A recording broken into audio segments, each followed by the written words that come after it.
上个月，土耳其的网红厨师撒盐哥努斯雷特在世界杯阿根廷夺冠庆祝的时候闯入了球场，不但缠着梅西合照，还从球员的手上抢过大力神杯，引发了大批球迷的抗议。这个曾经以撒盐的动作风靡全球迷因界的男人，为什么会变成一个充满争议的网红？今天就让我们一起来聊聊土耳其撒盐哥吧。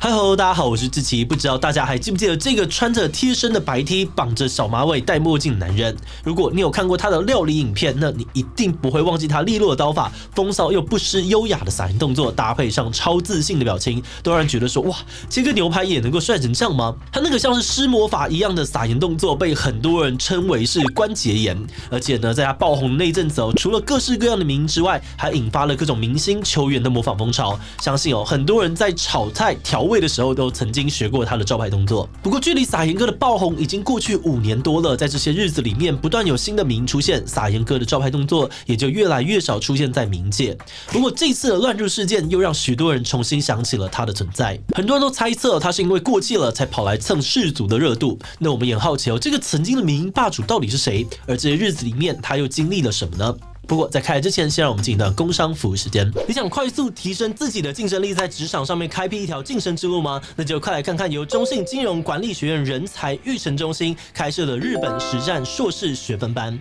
课程呢是由日本商学权威大前研一博士监制，内容横跨了经营战略、谈判技巧、智慧金融等领域。师资的阵容则包含了麦肯锡、BCG 顾问团队、哈佛商学博士等，是国际级顶尖 EMBA 课程。实体的课程在中信南港园区。另外结训时还能够抢先他人取得10硕士学分，未来职工中经院研究所搭配1对1论文指导，最快1年就能够取得教育部认可的硕士学位，总学费不到25万。现在报名学分班，在报名表单的备注栏填写志奇77，还能够现省1万。现在就点击连结到官网看看，报名进修吧。撒盐哥的本名叫做努斯雷特，他出生于土耳其的一个矿工家庭。因为家里很穷努斯雷特小学6年级就被迫辍学，为了生计，他成为了屠夫的学徒，也在牛排馆打工。根据他的说法，他在当时呢每天都要工作14个小时，但是在这个过程当中，他也爱上了跟肉类有关的一切，并决定要开一间自己的餐厅。为了实现这个梦想努斯雷特带着全部的积蓄，大概2万多台币，来到了阿根廷的纽约，在当地的农场、餐馆还有肉店工作，学习相关的知识跟技能。最终在他27岁的时候回到伊斯坦堡，在商人好友的赞助下开了自己的牛排馆，取名叫做 Nusret。Nusret 呢是他的名字而 ET 这个在土耳其语当中则是肉的意思。牛排馆在开店之后大受欢迎，餐厅也从只有10张桌子、10名员工，慢慢的扩张到在土耳其、杜拜等国家都有分店的国际餐饮企业。可以说努斯雷特实现了他的梦想，得到的甚至超过他当年的想象。那故事进行到这边都还是一个贫困小孩努力拼搏，终于实现梦想的超励志故事。不过，在几年后的一个小短片，即将彻底的改变努斯雷特的一生。2017年，这个时候努斯雷特的餐厅已经有一定的规模，也开始进行社群媒体。而有一天，努斯雷特在餐厅的 IG 上传了一个36秒的影片。影片当中，他专注的切肉，搭配上桀骜不驯的神情，还有最后把手拱起，让盐从手肘弹跳到牛排上面的招牌撒盐动作，让一个网友十分的惊艳。他把影片分享到推特上面，并称他为 Salt Bae， 也就是呢后来这个撒盐哥称号的由来。努斯雷特表演让很多人觉得哇，你怎么可以帅成这样子？在大家的疯狂转发之下，影片很快爆红，而他撒盐的动作被做成了GIF，出现了大量的模仿者，比如呢用他的招牌手势撒猫粮、倒牛奶，或是这个发福版的撒盐哥。你也可以在球场上面看到球员把它当做庆祝动作，甚至有一个土耳其飞行员在投放炸弹之后呢，也做了类似的手势。对于突然的爆红，努斯雷特并没有太多的不适应他很快的推出了新的料理影片，也常常跟名人合照出席活动。他时常展示自己的招牌动作，就连回土耳其投票的时候呢，也用撒盐手势把选票投进票柜。而面对撒盐哥的这个新身份，努斯雷特也利用他的名气为餐厅带来收入。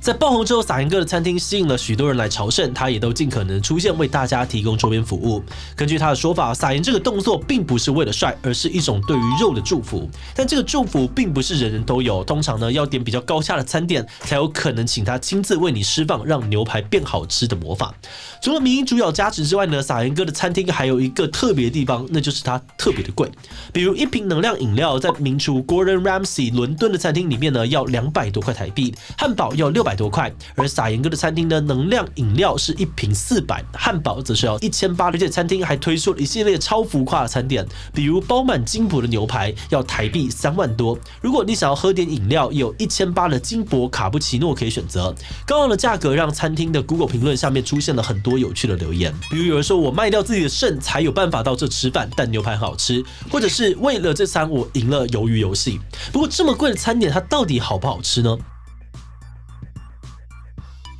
撒盐哥的餐厅评价非常的两极，有顾客觉得餐点很棒，牛排熟度适中，薯条跟汉堡调味也很完美，但觉得食物难吃的人也不少。比如纽约邮报的美食作家就觉得牛排吃起来像皮鞋，也有顾客抱怨汉堡烤过头，沙拉没有味道等等。那从美食网站 TripAdvisor 的数据来看，伦敦的17000家餐厅里面，撒盐哥的餐厅排名在16000多，所以可能这些餐点的口味并不是这么的大众。不过对于这点，很多人倒是一点也不介意哦，因为他们来餐厅主要的目的还是朝圣，期待自己的牛排被祝福，好不好吃可能就不是那么重要。而根据顾客的分享哦，餐厅的气氛非常棒，你可以在各个地方看到撒盐哥的壁画、周边画像等等，还有热情的服务生，各式各样的周边服务。美食网站 Delishably 呢就形容哦，比起餐厅，这里更像是一个主题乐园。撒盐哥如果有出现，就会尽量的满足大家拍照录影的需求。而成名之后呢，他也没有忘本，在自己的家乡盖了几所学校，希望家乡的孩子不会像他一样失去受教育的机会。那在高价位餐点以及他个人名气的加持之下，撒盐哥的餐厅每年可以进账数亿，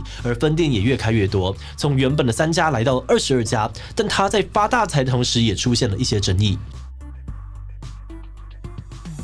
相比于餐点的昂贵售价，撒盐哥餐厅的员工薪水就低了不少。根据报道呢，撒盐哥餐厅的员工平均薪水通常都比当地最便宜的餐厅还要低。之前在伦敦呢，还曾经以12英镑的时薪招聘厨师，这个价格呢，在他的餐厅只能够买1份马铃薯泥，也低于伦敦厨师的平均时薪16英镑。而除了薪水少之外撒盐哥也陷入了多起的劳资纠纷，比如性别歧视，有女性员工跟男性做一样的职位，待遇却不一样，或是不给加班费啊，克扣员工的小费等等，还曾经因为威胁员工被罚款。在求职网站上面呢，只有35% 的员工会推荐亲友为撒盐哥工作，也有员工评价撒盐哥的餐厅管理杂乱，工作超多，经理很不尊重人，公司也不关心员工，一直有人离职。那看到这很多人应该很好奇，既然大部分的人都认为撒盐哥的餐厅只是卖他本人名气，食物超贵，对员工也不好，那距离他的爆红已经过去了这么多年，现在也很少看到他的名音，为什么撒盐哥的餐厅还是屹立不摇，甚至越开越多呢？虽然撒盐哥已经慢慢淡出民营界但他本人的 IG 可以说是经营的有声有色。从2017年爆红开始，他每天都会增加好几万的粉丝，到今年呢，他的粉丝数已经达到了5000万，可以说他已经从民营主角成功的转型成 IG 上面的著名网红了。那撒盐哥除了料理影片、健身或者生活记录之外，其中一个流量密码就是跟各种名人的合照，比如像是贝克汉啊，或者是里奥纳多啊、马拉杜纳，这些照片呢，通常都有很好的点阅他也非常热衷于招待各地的名人。比如说这次呢，卡达世界杯他就晒出了与 FIFA 主席的合照，还接待了西班牙国家队到他的餐厅用餐。因此呢，对于这次撒盐哥乱入世足的事件，有许多不同的猜测。有人认为是因为撒盐哥跟 FIFA 主席很熟，才有得到特权呢，可以进入球场。有人则是觉得这只是他精心策划的一场炒作。那可以确定的是 ，FIFA 目前已经把撒盐哥列入黑名单，禁止他进入美国杯的决赛会场。而至于撒盐哥本人，虽然有大量的球迷涌进他的 IG 留言抗议，但他目前对这件事情没有任何的回应，也没有下架跟梅西的争议合照。前几天呢，还若无其事的开直播健身。所以就现在的情况来看，撒盐哥的网红生涯或许暂时还不会画下句点。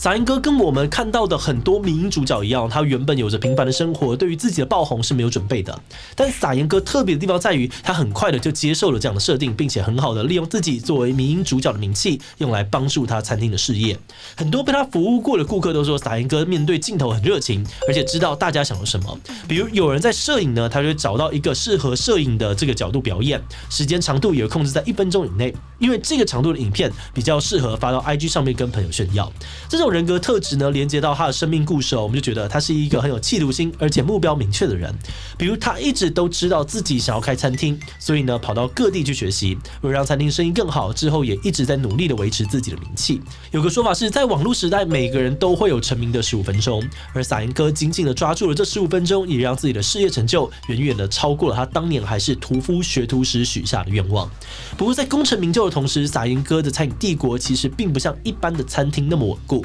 因为很多的顾客之所以消费，是为了能够跟他互动。如果自己不小心过气，他的梦想餐厅很可能也会面临倒闭。那要维持自己的知名度，他可能就需要做很多的努力，比如推出新的表演内容，维持身材跟形象永无止境的面对镜头，甚至是到处缠着名人合照，也就是呢被大家所批评的蹭热度跟装熟。那从这个角度来看虽然成为民营网红，在利用知名度发大财，听起来是一件很棒的事情，但或许在他们光鲜亮丽生活的背后，为了不要被大家忘记，可能也有着一般人难以想象的辛苦，或承受了巨大的心理压力也说不定。所以今天想问大家的是，如果有一天你在工作时的影片被人上传到网络上面，成为了爆红的迷因，你会怎么做呢？当然是赶快开直播卖周边商品，先狠狠的赚他一笔再说。B 当网红太辛苦了，不过偶尔接个代言，享受一下名人的生活也还不错。C 我只想要好好上班找我拍照可以，但希望大家不要过度的打扰我的生活。D 太可怕了，我决定先请个长假躲在家里，等到自己过气再走出家门。一起他留言分享你的想法吧。